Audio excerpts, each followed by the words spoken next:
Hello, everyone, and thanks for joining us for this overview on invoicing your CalAPP grant.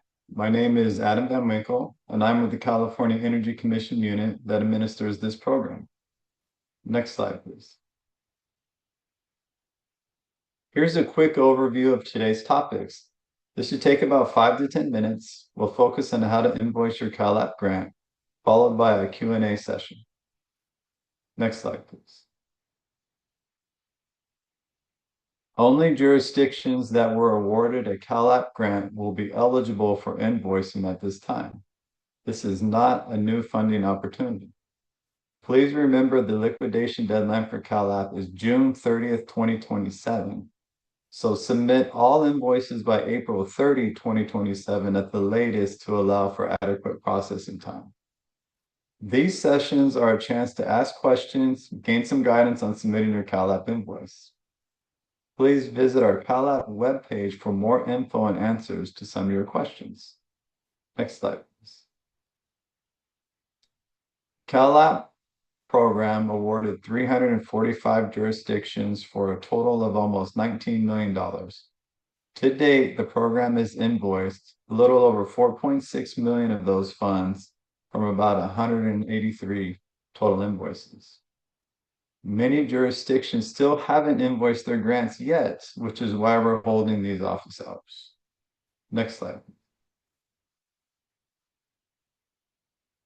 The invoicing process is relatively simple.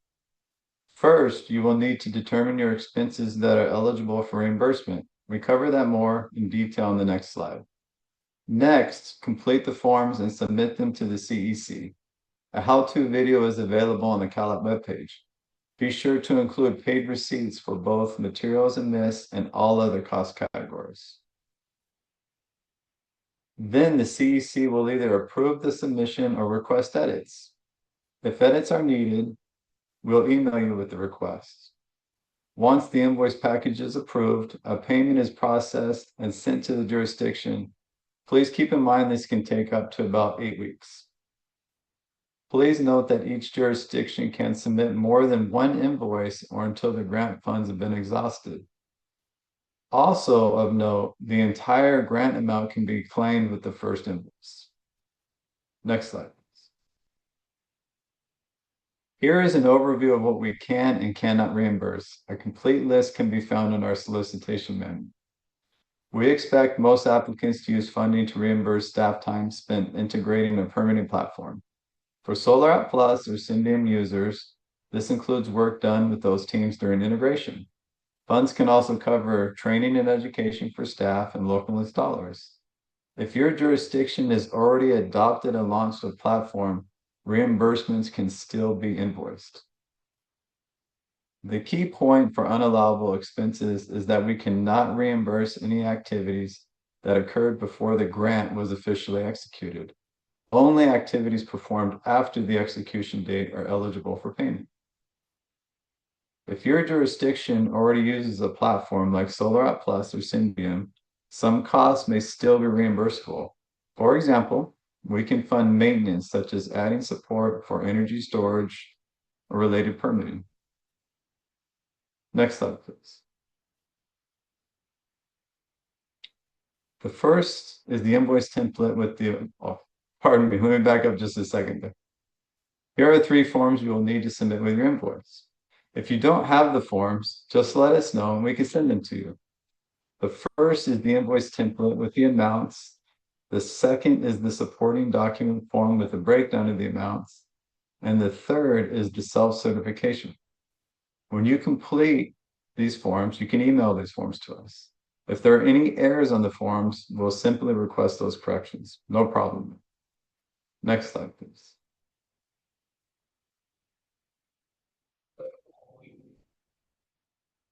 After the original grant award was executed, the CEC sent this exact email to each jurisdiction for the next steps to take.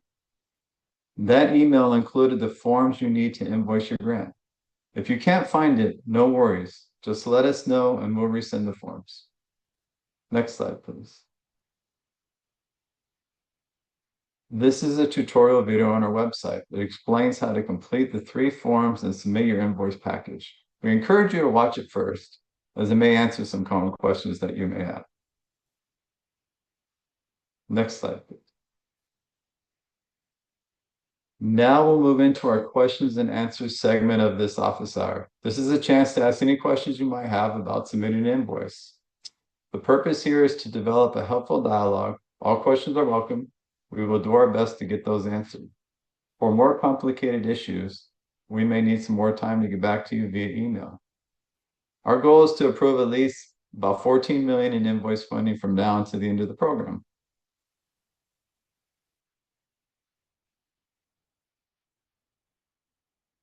So we're going to open it up now to questions and answers segment. If anybody has any questions.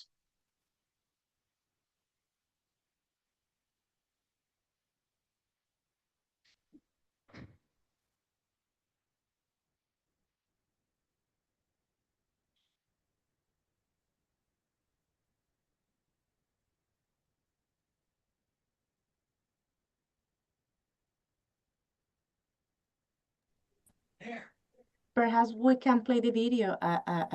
Okay, we have a question here. I think we have a question from Nicole. Okay. Yes, hi, good morning. Can you hear me? Yeah, okay. Okay, great. Thank you. This might be something that other jurisdictions could add to the chat, but I'm trying to understand how to best capture staff time, because we've definitely had a considerable amount over the course of reviewing the SB 379 requirements and implementing our automated platform. So I just was kind of curious how the CEC expects to receive the itemized for staff time, and then also maybe if other jurisdictions have been doing that, what best practices they can share. Good question. So the best practice there would be to go ahead and itemize that staff time, the employee, the time, the rate in the direct labor section.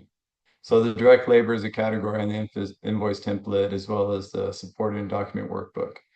And I keep in mind those amounts need to match on those. But with the direct labor, we don't need receipts with direct labor. We don't need any payroll stubs or anything like that. Maybe we can go to the form. Adam, slide, I think like a 4 or 5, where you show the different forms. Yeah, there you go. Yeah, so you can see here, Nicole, you see that so on the form 1 there in the middle, the labor cost category, you're gonna have the total of the direct labor. Then in form 2, you're gonna break it down just as such. So we're trying to keep this streamlined as possible. This is amazing. Thank you. And I could have reviewed this before. I apologize. But what I'm seeing is that it's just clumping it together. I don't need to say, on this day it was 0.25 and on this day it was an hour. I can say over the course of the project, it was aggregated. Great. Thank you. Correct. That works. That's very helpful for us. Really appreciate that. Okay. Good question, because in that your questions help us. Maybe other people probably have the same questions, so we can kind of promote that. Okay, we have another question from Danae.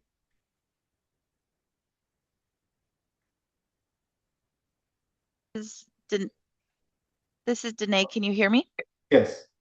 I just wanted to confirm we are finishing, obviously 2027 is that liquidation date. We were looking ahead at some items that we were going to be needing. So to confirm that the final reimbursement due on April 30th. So that basically would be January through March 2027 would be the final reimbursement quarter due. Well, like we can as long as there's an award and the funds have been allocated, we can award those through June 30th. We're asking for that April deadline to allow us processing time. So for instance, if something needed to be corrected or we needed to get it through accounting, it just allows us a little bit of lead time. So Okay, that's so the reason for that date. Technically, we can go up into that date. We're trying to avoid that massive backlog of just that last month or two. So we would just want just to ensure adequate time for us to get these through and funded. all righty, because one of the items that we do request reimbursement for through this grant is a DocuSign subscription. Okay. And so we do those per every single solar app record, we get charged a fee. So we Okay. were including that in there. But obviously, I can't predict something that's going to happen if it's not everything from April through June. I won't have those numbers until I do them live. Oh, okay. I see what you're saying. So yeah, so you would have like the June numbers in July or August looking back, Yeah. is what you're So saying. that was our concern. So we were trying to figure out how do we cut this off? I guess we're not going to just account for it for April through Yeah, June yeah, because because it's the cutoff that you need this stuff ahead of time. We won't be able to do that. That was we would our need the clarification receipts. question. Keep in mind, there's always the direct labor category as well. But And yes, we yes, would need the receipts.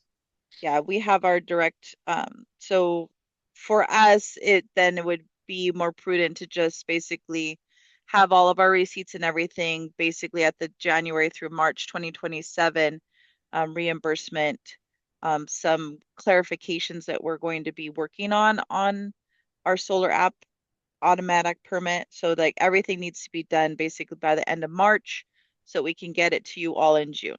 I mean in Sure. April. Yes. Yeah. Okay. Correct. Thank Correct. you for the But I mean, if you have stuff, if you do have May, perhaps April or May, and we're getting into June, go ahead and submit it in June.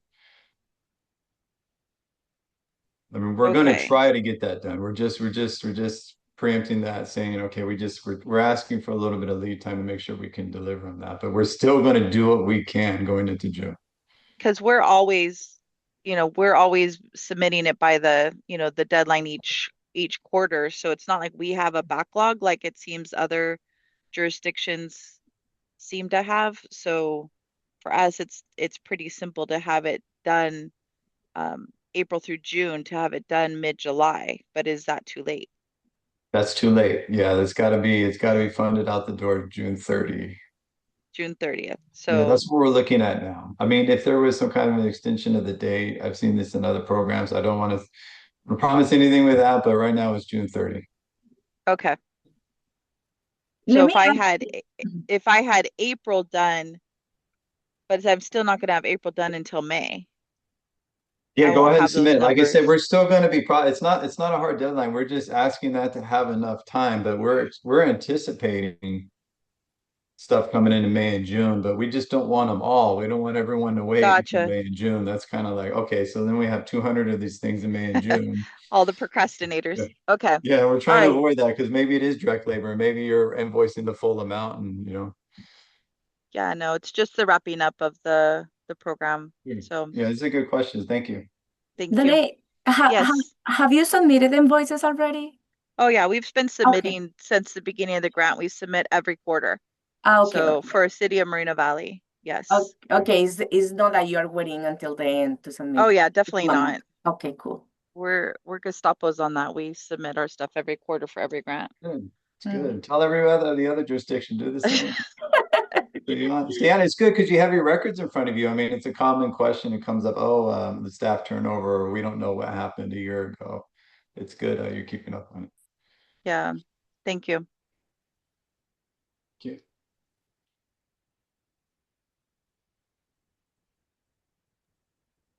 I believe we have questions in the Q&A. Lucio, right? We have another question from Armando. Hello. Thank you for the presentation. Can you hear me? Yes. Yes. Yes, go ahead. Okay, perfect. I'm not sure if you already answered this, but I wanted to know if you had any kind of examples of, what we could use the funds on. I know that, well, we didn't know whether we should just be sending it over to you and then you deciding on what we could use the money on. But I don't know if you had any examples of what we could use it on. I believe this is slide 6. Can we go back to slide 6 here? On the eligible expenses allowable. Oh, okay, Okay, perfect. so this, and then it's also in our solicitation. Go ahead and, I mean, if you do have questions, email us. That's a start, and we can give you some more explicit instructions on that. So going into a little more detail. And then Okay. if you, like you said, so then you can go ahead. So if you're still unsure, go ahead and submit to us, and we'll just bounce it back and ask for a Okay. correction. So that's not a problem. I mean, that's a really common thing that it might go back and forth a couple of times. It's not uncommon.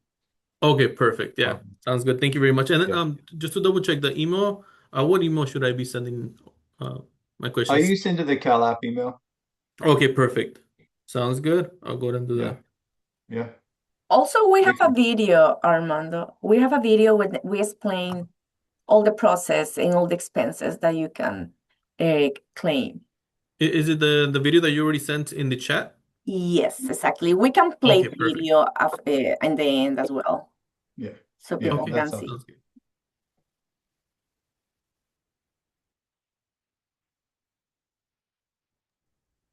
Okay, we have some written questions from Judy. Who do we contact to obtain the invoice template? Go ahead and send an email to CalAPP and just identify your jurisdiction, and we'll get that out to you. We can get that out to you quick.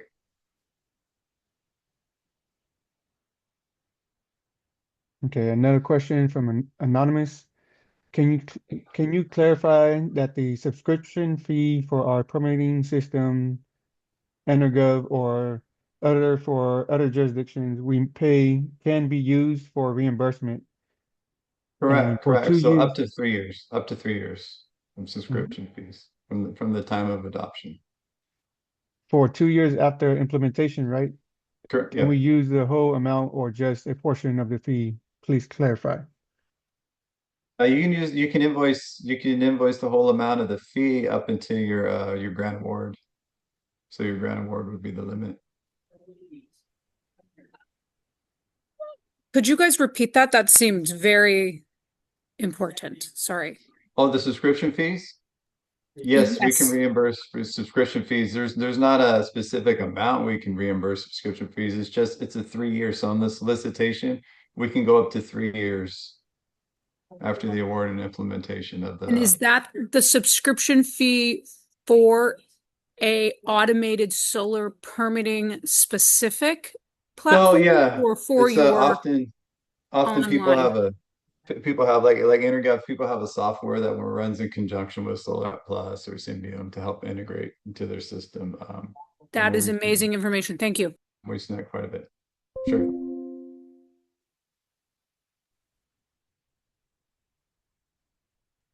Danae, Also, do you have another Jordan, question? sorry, Lucia, I just want to say that Jordan added the call app email, so for people to see the email where they can send emails to asking questions. Yeah. This is a great note. CalApp email, please. Anyone out there with questions, or if you need your invoicing forms. We realized a lot of jurisdictions don't. They were sent out some cases a couple of years ago now. Just email us. We'll get those out to you, answer your questions, go from there. Just no matter what the question is, just ask. It's fine. We'll get back to you.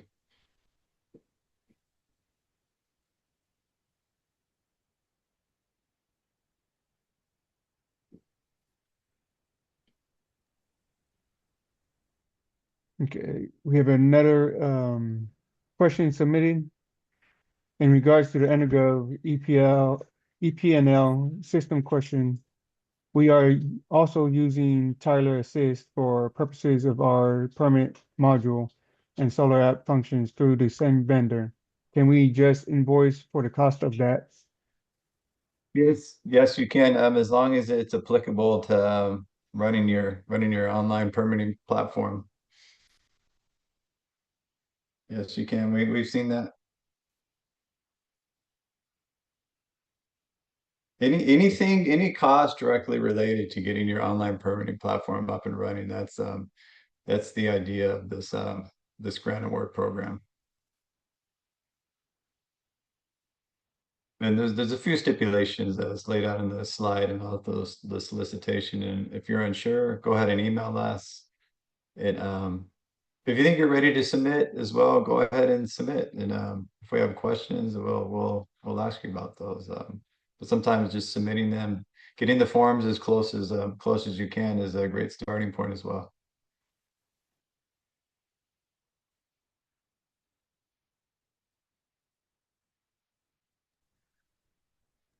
Okay, I believe that's all the questions we have so far. Perhaps, Adam, we can play the video, so maybe Okay. watching the video, people can have more questions. Yeah. Yeah, that's good. Hello, welcome to the California Energy Commission's walkthrough on how to submit an invoice to the CalAPP program as a grant awardee. We'll review 3 forms needed for submission. These forms were previously emailed to CalAPP awardees. The first is the invoice template, the second is the supporting document workbook, and the third is the self-certification form. The first form is the invoice template, which is only 1 page. Here at the top, you will include your agreement number, invoice number, which is your agreement number with an added -01 or 02, the invoice date, and the period covered by request dates. The beginning date of the period covered by request cannot be before your executed CalAPP agreement date. Next, the middle of the form will include the costs you are requesting to have reimbursed. You can choose to use one or all of the categories. The total to be paid cannot exceed the remaining balance or the total amount of the CalAPP award. Contact the CEC if you need to verify the grant balance. Have this form signed and dated by an authorized representative of the jurisdiction.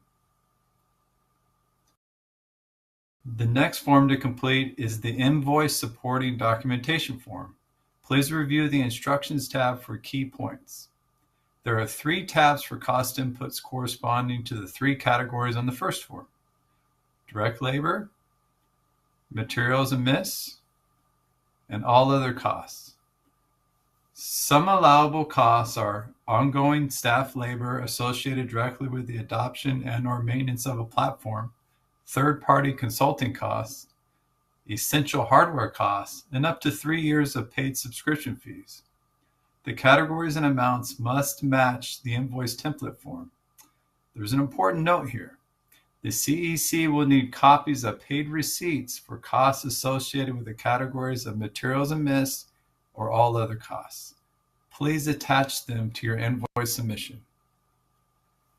The third form to complete is the self-certification form. Here you will indicate which automated online permitting software has been fully adopted by the jurisdiction.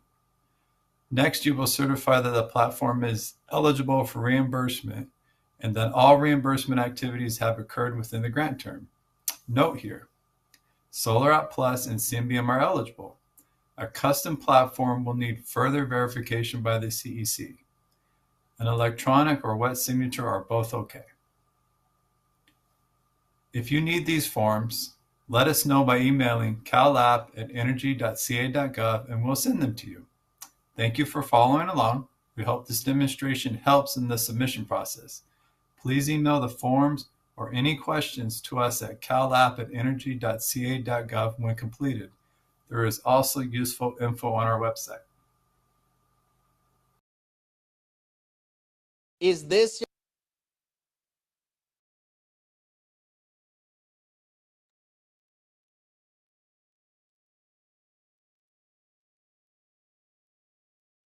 Okay, let's continue on to the next slide, please. Thank you.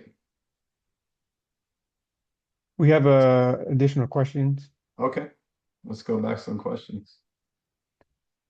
So from Anonymous, will this recording and presentation be available to us as attendees? Yes, this will be uploaded to the CalAPP webpage. You'll see it there in a day or two.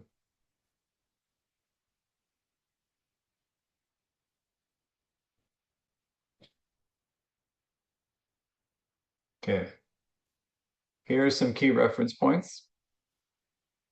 Remember that all funds must be liquidated by June 30th, 2027. As we discussed a little earlier, we highly recommend you submit your invoices as soon as possible to avoid any processing delays. Submit no later than April 30th, 2027 to allow for enough time for the CEC to process your invoice submission. Invoices cannot be paid after June 30, 2027, but as we touched on earlier, we're going to keep working through May, June to get all those done. We're going to do everything we can to do that. So if you're past that April 30th deadline, you didn't get it in time, just still get it in. The CalAPP webpage is a great reference point. You can find the original solicitation, answers to common questions, and a tutorial video on how to invoice. Please note the webpage does not have the invoicing forms. Contact us at that CalAPP email if you need those forms or any other questions in general. Next slide, please.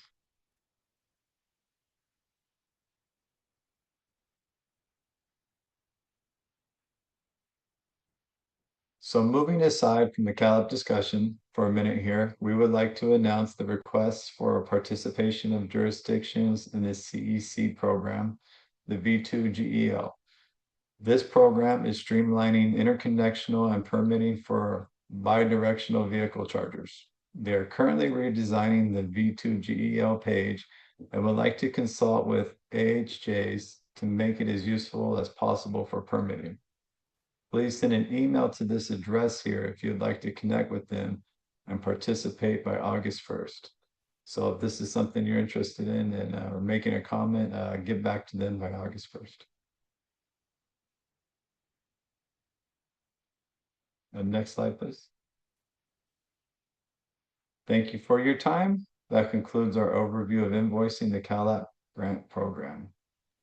We do have future office hour dates for your reference. So we will be doing this again. Thanks again. We have another question. All right. Should Symbian costs be included in materials and miscellaneous or all other costs? You can include that. So commonly all other costs, and just include the receipts with that.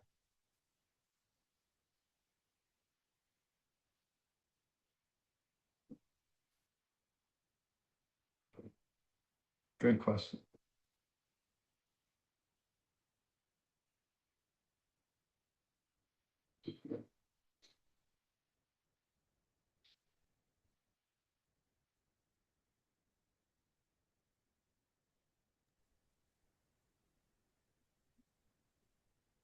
Just to let people know that we will stay until 11 o'clock in case you have more questions.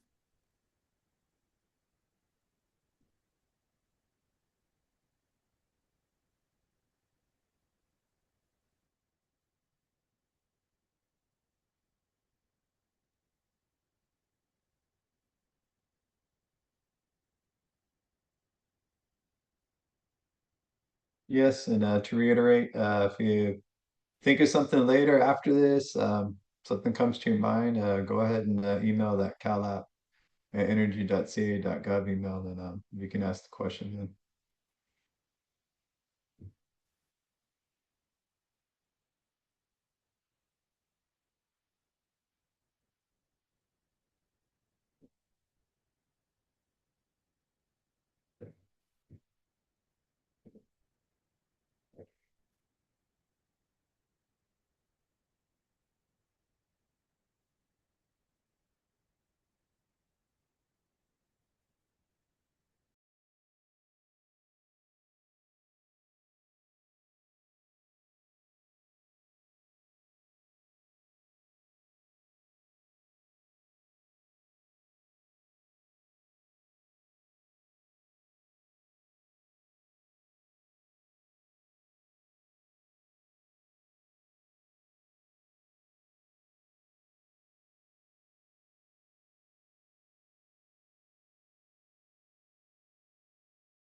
Hi, Adam. I think we can close out the office hours for today.